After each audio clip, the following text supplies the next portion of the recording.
Cuando oímos hablar de los 12 discípulos de Jesús, pensamos en hombres santos, líderes espirituales, columnas de la fe. Pero rara vez nos detenemos a preguntar, ¿quiénes eran realmente? ¿Cómo vivían antes del llamado? ¿Por qué fueron elegidos? ¿Qué los unía y qué los dividía?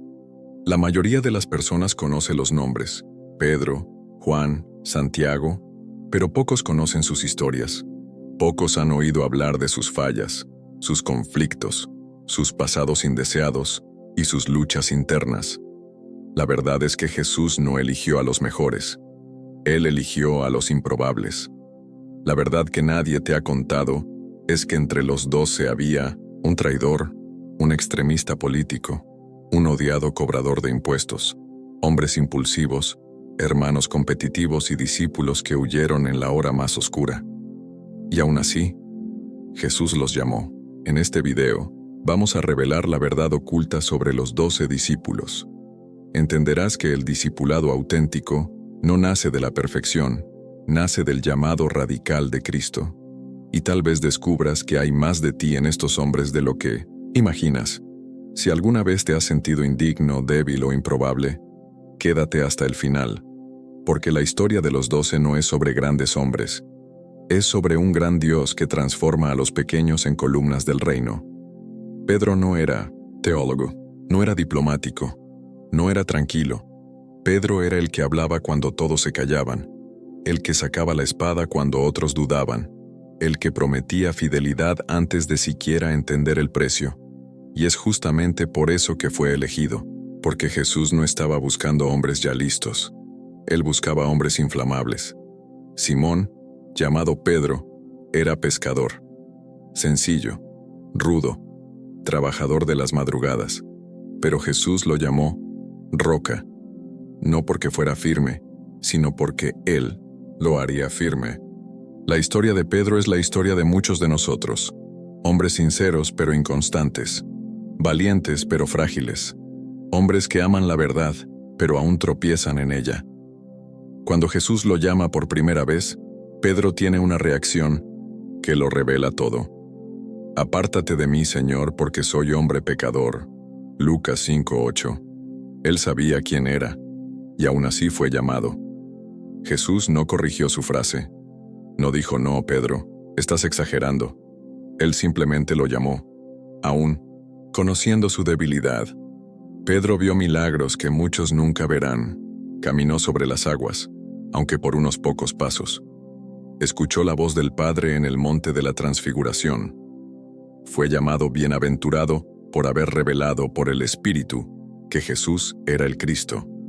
Pero también fue reprendido con las palabras más duras jamás dichas por Jesús. Quítate de delante de mí, Satanás. Mateo 16:23. ¿Cómo puede el mismo hombre ser elogiado y confrontado en el mismo capítulo? Simple. Porque Pedro nos representaba a todos. Un alma dividida entre la revelación y la carne, entre la fe y el miedo, entre el coraje y la impulsividad. Pedro dijo que jamás negaría a Jesús, que iría con él hasta la muerte, pero al canto del gallo, su voz traicionó su promesa, lo negó 3 veces. Y cuando los ojos de Jesús lo encontraron en aquella madrugada fría, lloró amargamente. Pero el cielo no se rindió con él. Jesús ya había orado por él. Simón, Simón, Satanás os ha pedido para zarandearos como a trigo, pero yo he rogado por ti para que tu fe no falte. Lucas 22:31-32. Jesús no oró para evitar la caída. Oró para que la fe resistiera incluso después de la caída. Y esa es la belleza del discipulado. No es sobre quien nunca cae. Es sobre quien, después de caer, se levanta más fuerte, más humilde, más quebrantado y más lleno de gracia. Después de la resurrección, Jesús llama a Pedro de vuelta con una pregunta que penetra como una espada. ¿Me amas? Juan 21. 3 veces. Una pregunta por cada negación. Una restauración por cada caída. Un nuevo envío por cada debilidad que Pedro pensaba que lo descalificaba. Y entonces, aquel pescador impulsivo se convierte en pastor. El que negó, ahora predica. El que huyó, ahora lidera. En Pentecostés, es Pedro quien se levanta. Él alza la voz ante miles. No recita doctrinas frías. Él arde con la verdad. Y 3000 se rinden. La roca inconstante. Ahora es columna de la iglesia. Pedro nos enseña que Dios no rechaza a los impulsivos, a los inestables, a los demasiado apasionados. Simplemente los moldea, los quiebra y los levanta. Si alguna vez has hablado de más, si has prometido lo que no cumpliste, si has caído, si has llorado amargamente, recuérdate de Pedro, el que hablaba antes de pensar, pero que después aprendió a escuchar antes de predicar, porque fue él quien escribió: Humillaos pues bajo la poderosa mano de Dios para que Él os exalte cuando fuere tiempo. Viene Pedro 5:6. Palabras de un hombre quebrantado, palabras de un discípulo transformado. A Juan se le recuerda como el apóstol del amor, pero no empezó así. No nació con ese corazón tierno y compasivo que vemos en sus cartas y en el evangelio que lleva su nombre. De hecho, cuando Jesús lo llamó, Juan era un hombre impetuoso, vehemente, lleno de celo y dureza. Él y su hermano Santiago fueron apodados por Jesús como Boanerges, hijos del trueno. Hijos del trueno, un apodo que revelaba la intensidad del corazón de Juan. No era ironía, era verdad. Juan era capaz de amar con fuego y de juzgar con relámpagos. Era el tipo de hombre que, ante el rechazo de un poblado samaritano, sugirió: Señor, ¿quieres que mandemos que descienda fuego del cielo, como hizo Elías, y los consuma? Jesús lo reprendió. Es este mismo Juan que, tiempo después, se convertiría en el discípulo del que se dice, el discípulo a quien Jesús amaba, no porque Jesús lo amara más, sino porque Juan fue transformado al punto de percibir el amor de Cristo como su identidad. Juan dejó de ser conocido por su fuerza, para ser reconocido por su intimidad. Mientras Pedro hablaba demasiado y Santiago quería liderar, Juan comenzó a oír más que todos. Se sentaba cerca, observaba los detalles, se acercaba al corazón de Jesús. En la última cena, es él quien reclina la cabeza sobre el pecho del Maestro. Allí, oye los latidos de un Dios encarnado. Entiende, sin palabras, que el centro de todo no era el trono, era el Cordero. No era el poder, era el amor. Juan vio la gloria en el monte de la transfiguración, vio la agonía en Getsemaní, y vio la sangre correr de la cruz. Él fue el único de los 12 que no huyó en aquel día sombrío. Todos los demás corrieron. Juan se quedó a los pies de la cruz. Y por eso, Jesús lo miró con ternura, y le confió algo que no confió a ningún otro. Mujer, he ahí tu hijo. Hijo, he ahí tu madre. Este gesto, simple en apariencia, es una proclamación espiritual. Juan se convirtió en el guardián de lo que era más precioso para Jesús, su madre, y eso solo es posible para quien ha aprendido lo que es amar hasta el final. La tradición nos dice que Juan cuidó de María hasta el final de su vida, e incluso siendo viejo, fue perseguido, encarcelado, exiliado en Patmos, no por haber predicado con fuerza, sino por haber amado con fidelidad. Allí, ya anciano, recibe la revelación del Apocalipsis. Y cuando ve al Cristo glorificado, aquel a quien una vez abrazó como hombre, cae como muerto. El mismo Juan que antes quería juzgar a los samaritanos con fuego del cielo, ahora escribe con lágrimas en los ojos sobre la nueva Jerusalén, donde Dios enjugará de los ojos toda lágrima. Ese es el poder del discipulado. No es el hombre quien se cambia a sí mismo, es la presencia de Cristo la que transforma el corazón. Juan fue transformado del hijo del trueno en el discípulo del amor. No fue de un día para otro, pero fue real.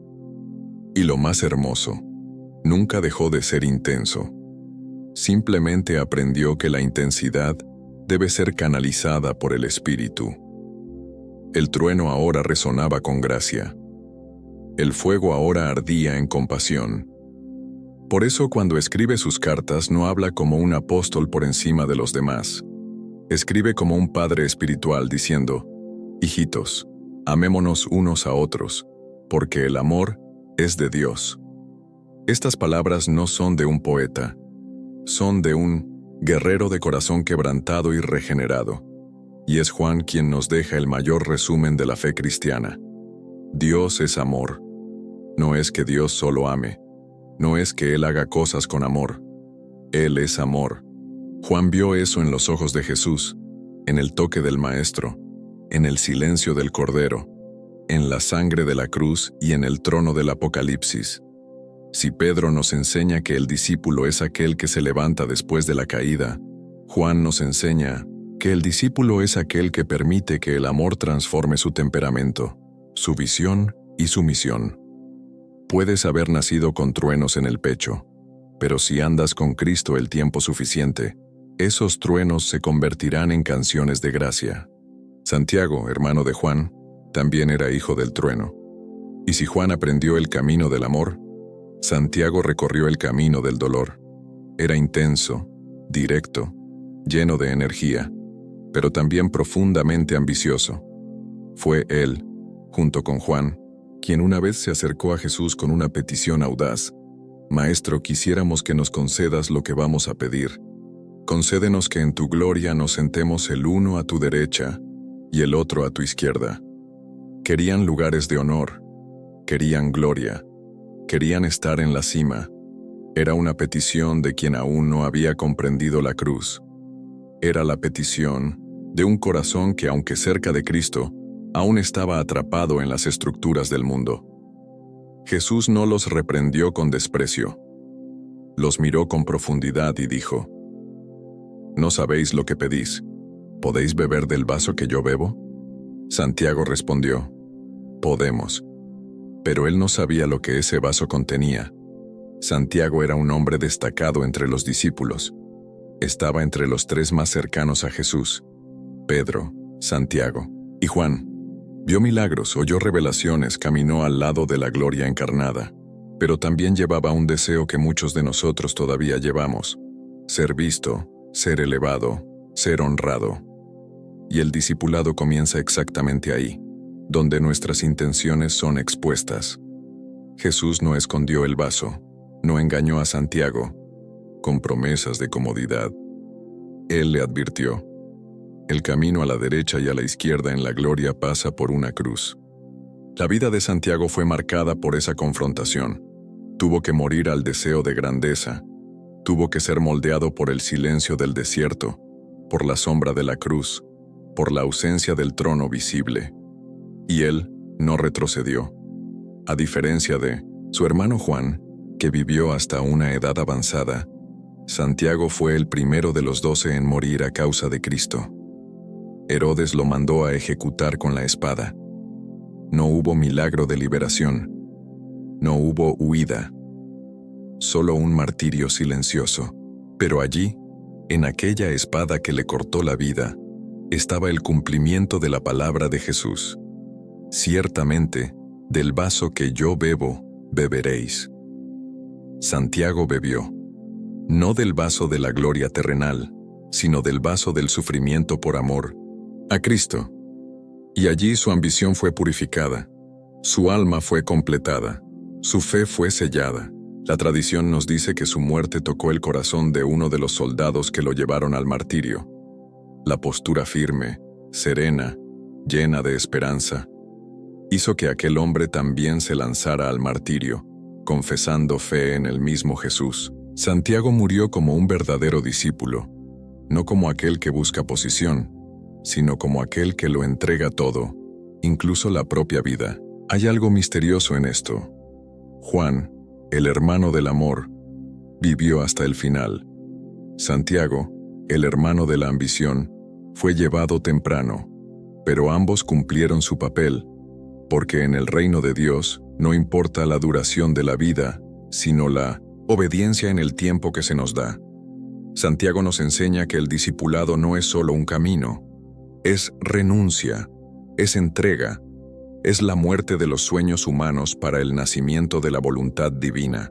Si tienes grandes deseos, sed de reconocimiento, hambre de destacar, entiende. Dios no quiere matar tu pasión, sino redirigirla.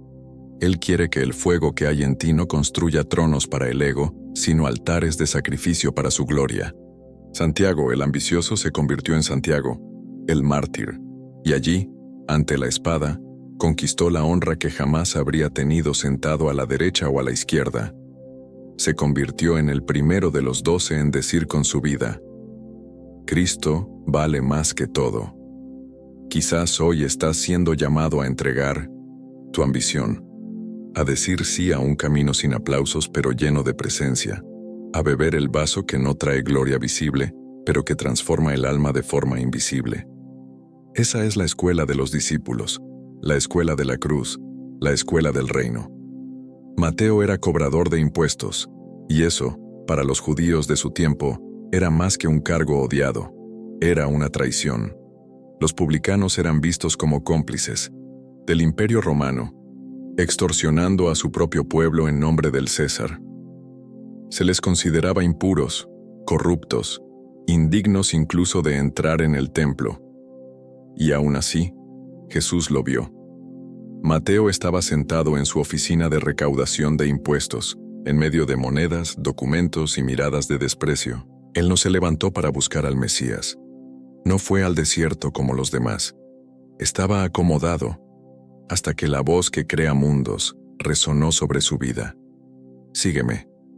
Jesús no dio un sermón, no hizo preguntas, no exigió explicaciones, simplemente liberó un llamado. Y en ese instante, algo más valioso que las monedas cayó al suelo: el control de la propia historia. Mateo se levantó, abandonó lo que conocía, y siguió a aquel que lo conocía por completo. Lo más hermoso es que Mateo no solo siguió, abrió su casa, organizó un banquete, y allí, rodeado de pecadores, prostitutas y otros publicanos, Jesús se sentó. El Dios santo que los fariseos esperaban ver en el templo, eligió aparecer en la mesa de los impuros. Los religiosos murmuraron: ¿cómo es que come con pecadores? Pero Jesús los confrontó con una frase eterna: no he venido a llamar a justos, sino a pecadores al arrepentimiento. Mateo fue llamado no por ser justo, sino porque reconocía que necesitaba sanación. Y fue en esa conciencia que escribió uno de los evangelios más leídos de la historia. Sí, aquel que un día fue excluido del pueblo, se convirtió en la voz que narró la genealogía del Mesías, comenzando por Abraham hasta llegar a Cristo. Hay algo poderoso aquí. Mateo comprendía el rechazo. Él conocía el dolor de ser considerado indigno. Por eso, al escribir su evangelio, se enfoca en que el reino de los cielos es accesible para aquellos que nadie quería. Habla de misericordia, de gracia, de perdón, porque él vivió todo eso. A diferencia de los otros discípulos pescadores, Mateo sabía escribir, sabía registrar, y Dios usó lo que el mundo despreciaba como instrumento de la eternidad. Es así como opera el reino. Transforma lo que era usado para la corrupción en herramienta de edificación. La pluma que antes servía a la opresión romana, ahora escribía las palabras de la redención. Mateo representa a aquellos que llevan etiquetas, a aquellos que la religión ha descartado, a aquellos que la sociedad ha marginado, pero que, cuando oyen sígueme, se levantan y nunca más vuelven atrás. Jesús no solo entra en la casa de Mateo, Él se sienta, Él come, Él comparte, porque la mesa, en el reino, no es el lugar de los perfectos, es el altar de los quebrantados. La casa de Mateo, una vez contaminada por la avaricia, ahora se convierte en el lugar de la presencia. La misma sala que albergaba contratos y monedas, ahora lleva al Cordero de Dios. Y tal vez sea por eso que el Evangelio de Mateo es el más didáctico. Organizó las palabras de Jesús en discursos, las dividió en bloques, construyó una narrativa pedagógica, porque él sabía que la enseñanza transforma, y él quería que otros descubrieran lo que él vivió. que un publicano puede ser un príncipe en el reino, si es llamado por la voz del rey. Mateo nunca más fue el mismo.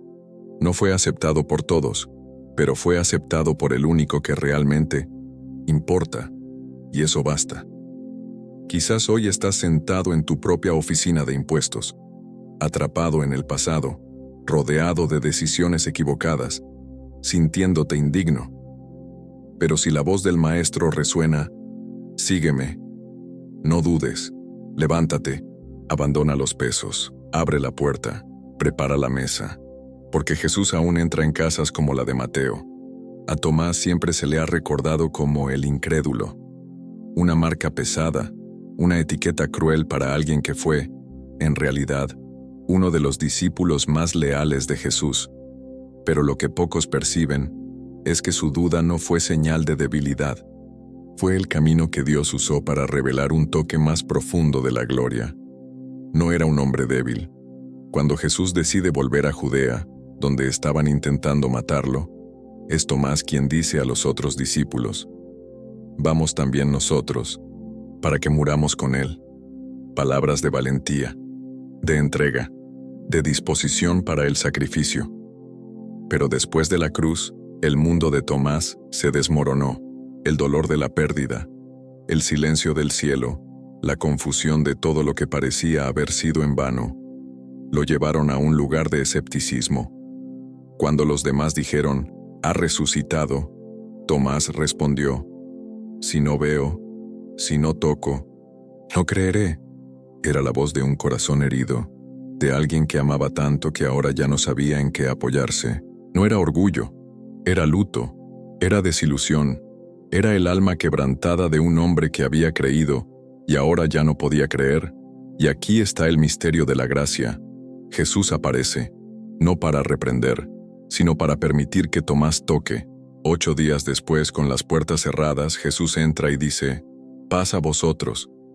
Luego se vuelve directamente a Tomás: «Pon aquí tu dedo, y mira mis manos. Extiende tu mano, y ponla en mi costado, y no seas incrédulo, sino creyente». Él no dijo: «Me has decepcionado».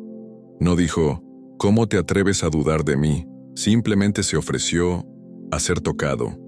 Tomás tocó, sintió las marcas, el hueco, la herida, la carne redimida, y entonces exclamó, con las palabras más intensas de adoración registradas en los evangelios: «Señor mío y Dios mío». Ningún otro discípulo había llamado a Jesús así con tanta claridad: Dios. La mayor declaración de fe nació del mayor dolor. Tomás representa a todos los que necesitan ver más de cerca, los que tienen preguntas, los que no se conforman con lo que otros dicen, aquellos que aman demasiado para creer con superficialidad, y Dios honra eso. Sí, Jesús dijo: «Bienaventurados los que no vieron y creyeron». Pero eso no fue un desprecio a Tomás, fue una promesa para nosotros. Porque, aunque no toquemos físicamente como Él, el Espíritu nos conduce a la misma presencia, al mismo toque, a la misma gloria. La tradición nos dice que Tomás fue lejos, que llevó el Evangelio hasta la India, que allí murió como mártir, atravesado por lanzas. El hombre que un día dijo: «Solo creo si toco», terminó su vida diciendo con sangre: «Él es mi Señor y mi Dios». Tomás nos enseña que las dudas sinceras no alejan a Jesús, atraen su misericordia. Que las preguntas honestas no nos descalifican, nos acercan a la verdad. Y que la fe más profunda a menudo nace del toque más doloroso. Si hoy tienes preguntas, si estás confundido, si llevas heridas que no puedes explicar, sépalo. Jesús aún se presenta, aún entra en puertas cerradas, aún extiende las manos marcadas, y aún dice: «Paz». El discipulado no está hecho solo de certezas, está hecho de encuentros, y el encuentro de Tomás con Cristo resucitado nos prueba que incluso los corazones rotos pueden convertirse en templos de adoración. Judas fue elegido. Esa es la verdad más difícil de aceptar. Él no era un intruso, un espía infiltrado o un accidente del plan divino. Jesús lo llamó, Lo miró a los ojos, lo amó, lo entrenó, lo envió. Judas curó enfermos, expulsó demonios, anunció el reino. Él vivió el discipulado junto a los otros 11, pero nunca se rindió. Estaba cerca, pero nunca fue íntimo. Caminó con la verdad, pero nunca se inclinó ante ella. Tocó los milagros, pero su corazón permaneció cerrado. Vio a los muertos resucitar, a los ciegos ver, a los vientos obedecer y aún así eligió 30 monedas. El problema de Judas no fue el error en sí. Pedro también negó. Tomás también dudó. Los discípulos también huyeron. Pero todos se quebrantaron. Todos volvieron. Judas no. Él quiso controlar a Jesús. Forzar una manifestación política tal vez. Obligar al Mesías a reaccionar. O, tal vez, simplemente lucrar en silencio. Pero lo que movió a Judas por encima de todo fue el orgullo, la negativa a humillarse, la resistencia a admitir que estaba equivocado. Besó a Jesús, un gesto que debería ser íntimo, pero fue traición. Besó y entregó, tocó y vendió. Se acercó, pero solo para herir. Y aún así, Jesús lo llamó amigo. La última palabra que Judas oyó de Jesús fue una oferta de misericordia, una invitación, un recordatorio de que aún había tiempo. Pero Judas la rechazó. No soportó el peso de la culpa. No corrió de vuelta al Maestro como Pedro. Corrió a su propia condena. Su fin no fue decretado por Dios. Fue sellado por su elección. La elección de no arrepentirse, de no volver, de no confiar en la gracia. Y aquí está la lección más profunda. Es posible andar con Cristo y nunca entregarse a Él. Es posible predicar sobre el reino sin permitir que Él gobierne el corazón. Es posible tener ministerio y estar perdido. Judas nos confronta con la pregunta que Jesús hizo a los 12. ¿Uno de vosotros me va a entregar? Y todos preguntaron, ¿soy yo? Esa pregunta aún resuena. Porque la traición comienza sutilmente. Comienza en el corazón, en el lugar secreto donde las decisiones se toman antes de convertirse en acciones. Judas llevaba la bolsa. Era el tesorero. Pero la codicia lo carcomió. Pensaba en sí mismo. Guardaba. Robaba. Hasta que un día vendió al propio Salvador. No por odio, sino por amor al propio ego. El discipulado de Judas nos muestra que el mayor enemigo de la fe no es la duda, sino la falsedad. El mayor peligro no es la debilidad, sino la autopreservación. Judas quería a Jesús, pero solo hasta el punto en que el reino no interfiriera en sus planes. Y hay muchos así hoy. Gente que canta, que sirve, que lidera, pero que no se ha rendido, que aún vive para sí misma, que aún negocia principios, que aún ama más el dinero, el control o la imagen que ama la cruz. Judas estuvo tan cerca, y aún así, se perdió. Y eso nos enseña que la cercanía no es garantía de salvación. Lo que salva es la rendición. Jesús lo llamó, lo amó, creyó en él, pero Judas rechazó el único camino, morir a sí mismo.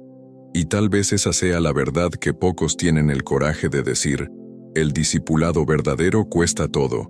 No se trata de andar con Jesús, sino de ser crucificado con Él. Ellos no predicaron el sermón del monte, no anduvieron sobre las aguas, no preguntaron, ¿quién eres, Señor?, ni escribieron evangelios.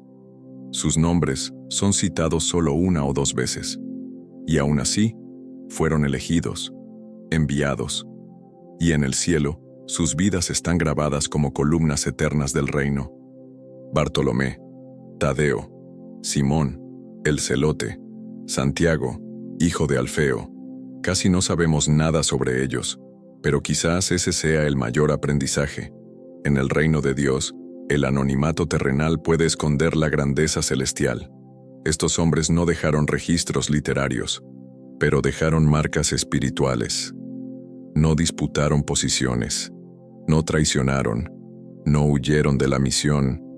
Fueron fieles, sencillos, invisibles a los ojos humanos, pero profundamente honrados por la mirada divina. Bartolomé, según la tradición, llevó el Evangelio hasta la India y Armenia. Fue martirizado de forma brutal, desollado vivo a causa de su fe. Sí, aquel que casi nadie recuerda, murió proclamando que Jesús es el Señor. Tadeo, también llamado Judas, hijo de Santiago, es el autor de una carta corta, escondida entre los escritos del Nuevo Testamento, pero sus palabras son poderosas. Edificaos sobre vuestra santísima fe, conservaos en el amor de Dios. Él no buscó destacar, pero edificó la iglesia con exhortación y esperanza. Simón, el celote, formaba parte de un grupo radical que quería liberar a Israel del dominio romano, pero al conocer a Jesús, cambió la espada de la rebelión por la cruz de la obediencia, y se convirtió en un pacificador, anunciando un reino que no es de este mundo. Santiago, hijo de Alfeo, es quizás el más silencioso de todos. No hay relatos sobre sus acciones, pero su nombre está entre los 12. Fue llamado, fue enviado, y eso basta.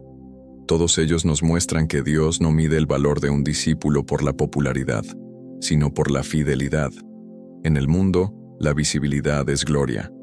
En el reino, es lo oculto lo que sostiene lo visible. Es lo que está en silencio lo que sostiene lo que aparece. Es la rodilla doblada en secreto lo que mueve los cielos en público. Estos hombres representaron la base del discipulado, la parte de la iglesia que no destaca, pero sostiene, que no aparece, pero carga, que no habla mucho, pero vive con profundidad. Y tal vez hoy, el Señor esté buscando a otros Bartolomés, a otro Simón, a otras vidas que no quieren aplausos, sino presencia, que no desean fama, sino fidelidad, que prefieren ser columnas ocultas que estrellas fugaces en los escenarios religiosos. La escuela del príncipe no está hecha de celebridades espirituales, está hecha de siervos ocultos, de hombres y mujeres que aceptan ser anónimos aquí, para ser reconocidos allá. Y hay una promesa para ellos: al que venciere, yo lo haré columna en el templo de mi Dios, y nunca más saldrá de allí. Apocalipsis 3:12. Estos discípulos poco recordados ya recibieron su honra eterna, y nos enseñan que en el reino, no importa cuánto se te recuerde, importa si terminaste la carrera guardando la fe. Llegaron hasta el final, incluso sin focos, incluso sin fama, incluso sin reconocimiento humano. Y eso nos confronta.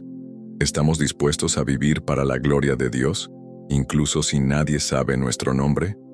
Porque, al final de cuentas, el cielo no aplaude a los más seguidos, corona a los más fieles.